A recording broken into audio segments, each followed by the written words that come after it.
எல்லோரும் சிக்கி இருக்கிற ஒரு பெரிய விஷயத்த பத்தி தான் பார்க்க போறோம். அதுதான் டோபமின் பொறி. நம்மளோட கவனம் ஏன் அடிக்கடி சிதறுது, ஒரு வேலையில முழுசா ஈடுபட முடியல அப்படிங்கிற கேள்விக்கு பதில தேட போறோம். வாங்க, நம்ம மூளையை எப்படி ரீசெட் பண்ணி நம்ம வாழ்க்கையை திரும்ப நம்ம கட்டுப்பாட்டுக்கு கொண்டு வரதுன்னு பார்க்கலாம். சரி, இந்த ஒரு காட்சியை யோசிச்சு பாருங்க. இது நம்ம எல்லாருக்குமே நடந்திருக்கும் இல்லையா? டாக்டர் கிரேக்கோட பேச்சுல இருந்து வர்ற இந்த ஒரு கேள்வி ரொம்ப பவர்ஃபுல். ராத்திரி 10 மணி ஆகுது, நாளைக்கு சீக்கிரம் எந்திரிக்கணும், முக்கியமான வேலை இருக்கு. ஆனா நம்ம என்ன பண்றோம்? போனை கையில வச்சுக்கிட்டு ஒரு வீடியோ அடுத்த வீடியோன்னு ஸ்க்ரோல் பண்ணிக்கிட்டே இருக்கோம்.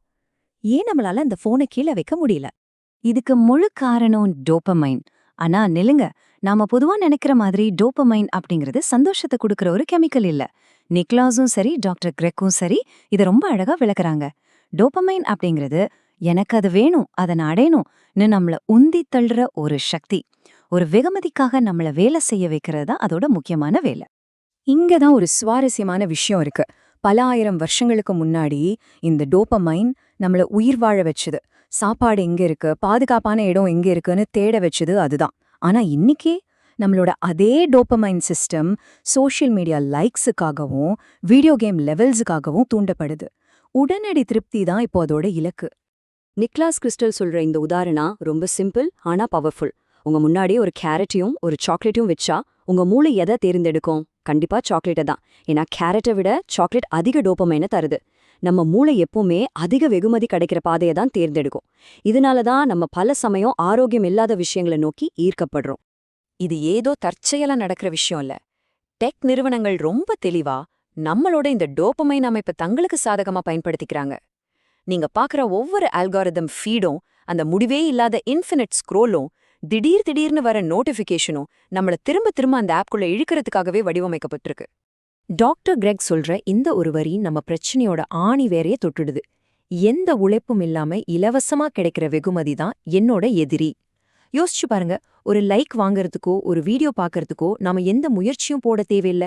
இந்த சுலபமான வெகுமதிகள் தான் நம்ம மூளைய கெடுக்குது. சரி, இதனால என்ன ஆகும்? தொடர்ந்து இப்படி சுலபமா டோபமைன் கிடைச்சுக்கிட்டே இருந்தா நம்ம மூளை மரத்து போயிடும். டாக்டர் கிரெக் மற்றும் ரியான் டாரஸ் சொல்ற மாதிரி ஒரு கட்டத்துக்கு மேல முன்னாடி குடிச்ச அதே அளவு சந்தோஷத்தை அடைய நமக்கு இன்னும் அதிக தூண்டுதல் தேவைப்படும். இது ஒரு முடிவே இல்லாத சுழற்சி மாதிரி. இதோட நேரடியான விளைவு என்ன தெரியுமா? நம்ம மூளையோட சிஇஓன்னு சொல்லப்படுற ப்ரீஃப்ரான்டல் கார்டெக்ஸ், அதாவது நம்மளோட கவனம், முடிவெடுக்கிற திறன் எல்லாத்துக்கும் காரணமான பகுதி அப்படியே பலவீனமாயிடுது. இதனால தான் நம்மளால ஒரு விஷயத்துல சரியா கவனம் செலுத்த முடியறதில்ல. இது வெறும் சயின்ஸ் மட்டும் இல்ல, நிஜ வாழ்க்கையில இது எப்படி இருக்குன்னு நிக்லாஸ் சொல்றத கேளுங்க. கடந்த சில வாரங்களா ரொம்ப டல்லா இருந்தேன். எதுலயுமே கவனம் இல்ல, எந்த முடிவும் எடுக்க முடியாம ரொம்ப குழப்பமா இருந்தேன். இந்த உணர்வு நம்மள பல பேருக்கு வந்திருக்கோம் இல்லையா? இதுதான் ஒரு மாற்றத்துக்கான முதல் படி. ஓகே, பிரச்சனைய நல்ல ஆழமா புரிஞ்சுக்கிட்டோம். இப்போ முக்கியமான கட்டத்துக்கு வரோம். இதுக்கு என்னதான் தீர்வு? நம்மளோட கவனத்தை திரும்ப பெறவும் வாழ்க்கையை நம்ம கட்டுப்பாட்டுக்குள் கொண்டு வரவும் என்னென்ன கருவிகள் இருக்குன்னு பார்க்கலாம். முதல்ல ஒரு விஷயத்த ரொம்ப தெளிவா புரிஞ்சுக்கணும். நம்மளோட நோக்கம் டோபமைன் டீடாக்ஸ் பண்றது கிடையாது. டோபமைன் நமக்கு ரொம்ப அவசியமான ஒண்ணு. ரியான் டோரி சொல்ற மாதிரி நம்ம மூளையை திரும்பவும் டோபமைனுக்கு பழக்கப்படுத்தணும். அதாவது சின்ன சின்ன சாதாரண விஷயங்கள் கூட நமக்கு சந்தோஷத்தை கொடுக்கற மாதிரி நம்ம மூளைக்கு பயிற்சி கொடுக்கணும். ரேண்டோரிஸ் சொல்ற இந்த மனநிலை மாற்றங்கள் ரொம்ப சிம்பிள், ஆனா ரொம்ப பவர்ஃபுல். வேலைக்கு நடுவுல பிரேக் எடுக்கும்போது உடனே போனை நோண்டாதீங்க. சும்மா எந்திரிச்சு நடங்க, இல்லனா சும்மா சுவர பாருங்க. ஒரு கியூல நிக்கும்போது சும்மா நில்லுங்க, போனை எடுக்காதீங்க. சாப்பிடும்போது சாப்பாட்டை மட்டும் கவனிங்க. இது உங்க மூளைய ரீவயர் பண்ணும். டாக்டர் கிரெக் இன்னும் சில சூப்பரான வழிகளை சொல்றார். காலையில எழுந்ததும் கொஞ்ச நேரம் சூரிய ஒளி நம்ம மேல படுற மாதிரி நிக்கிறது, ஒரு 3 நிமிஷம் கோல்ட் ஷவர் எடுக்கிறது, இல்லனா ஒரு 15 நிமிஷம் எதுவுமே பண்ணாம சும்மா இருக்கிறது. இது எல்லாமே உங்க டோபமைன் அளவை ஆரோக்கியமா வச்சுக்க உதவும். அடுத்த தடவை போன் எடுத்த தோணும்போது இதுல எதையாவது முயற்சி பண்ணி பாருங்க. இந்த சின்ன சின்ன மாற்றங்கள் எல்லாம் சரி, ஆனா எனக்கு ஒரு பெரிய மாற்றம் தேவைன்னு நீங்க நினைச்சீங்கன்னா ஒரு பெரிய ரீசெட் பட்டனை அழுத்த வேண்டிய நேரம் வந்தாச்சுன்னு அர்த்தம். இதுக்கு ஒரு உதாரணம் தான் நிக்லாஸ் பண்ண இந்த 7 நாள் டீடாக்ஸ். ஒரு வாரத்துக்கு சோஷியல் மீடியா கிடையாது, டிவி, நெட்ஃபிளிக்ஸ் கிடையாது, ஜங்க் ஃபுட் கிடையாது, என் பாட்டு கேட்கறது கூட கிடையாது.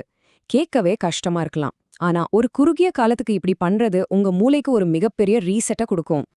சரி, இவ்வளவு கஷ்டப்பட்டு நம்ம என்னத்த சாதிக்க போறோம்? இந்த கட்டுப்பாட்டை திரும்ப நம்ம கைக்குள்ள கொண்டு வர்றதால கிடைக்க போற உண்மையான பரிசு என்ன? வாங்க அத பத்தி இப்ப பார்க்கலாம். இதுக்கு நிக்லாஸோட அனுபவத்தை விட சிறந்த பதில் இருக்க முடியாது. அந்த 7 நாள் கழிச்சு அவர் சொல்றாரு, என் மூளை மொத்தமா ரீசெட் ஆன மாதிரி இருந்துச்சு. இப்போ நான் பாக்குறது, கேக்குறது, உணர்ற எல்லாமே 2 மடங்கு தீவிரமா இருக்கு. அந்த ரீசெட்டோட சக்தி இதுதான்.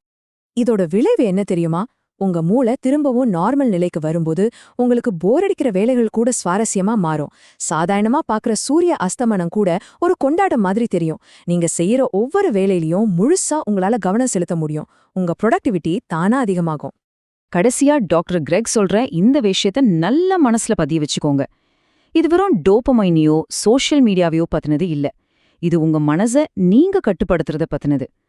எப்போ நீங்க உங்க மனச ஆள கத்துக்கிறீங்களோ அப்போ உங்க எதிர்காலத்தையோ உங்களால ஆள முடியும். அதனால இந்த கேள்வி உங்களுக்காகத்தான். சிதறிப்போன உங்க கவனத்தையெல்லாம் ஒன்னு சேர்த்து அந்த சக்தியை திரும்ப உங்க கைக்குள்ள கொண்டு வந்தா